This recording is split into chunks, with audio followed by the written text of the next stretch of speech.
You mentioned Johnny Cash because his son was producing or working with William, and you became great friends with Johnny Cash, and you know, it's been a few years obviously since he died, but you had a great fondness for him, didn't you? I mean, how would you characterise him? He seemed like, was he a difficult man in his own way, or was he as easy as pie? No, not at all difficult. I mean, when I met him first, I was in awe of him. Yeah, I'm sure. You know, I mean, it was just this icon, this wonderful man.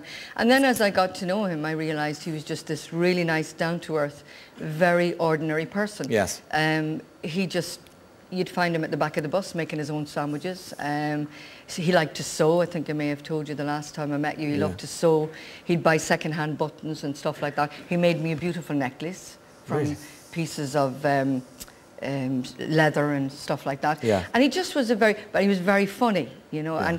But still, as I think what you're trying to say is that he had a sadness in him too, you know. Maybe that's what I was trying to get at. Not difficult, I remember, like, he'd be laughing and joking, and you know, great fun to work with and all of that.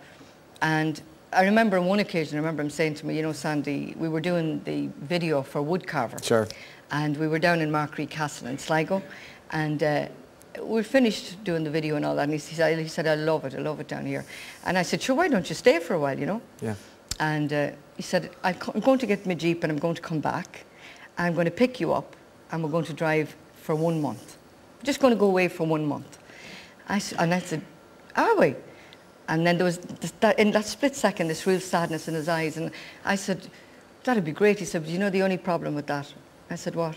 He said, we'd have to come back.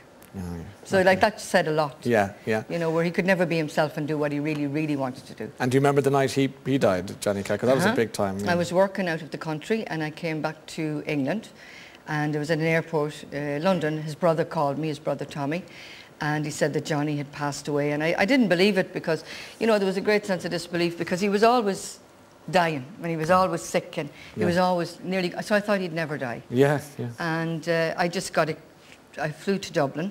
I was on all the screens in Dublin Airport, and I got a connecting flight and went straight to Nashville.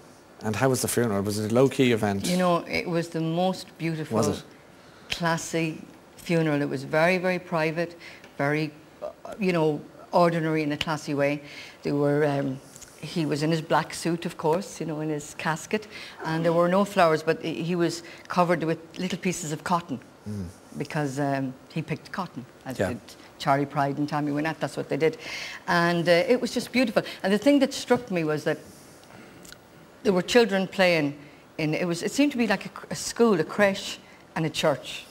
And as the coffin was coming out, this beautiful casket, the children were just playing and sliding down the slide, and you could hear the laughter of the children as the coffin, just like life goes on. Circle of life. Circle of life. And then we went to the graveyard and we all sang.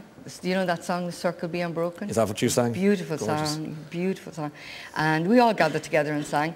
And as they lowered the coffin, I think it kind of changed me a bit, because I realised you have to live every single day. You know, God, you know, gives us health, hopefully, to live every day and be happy and enjoy everything that you have. Yeah.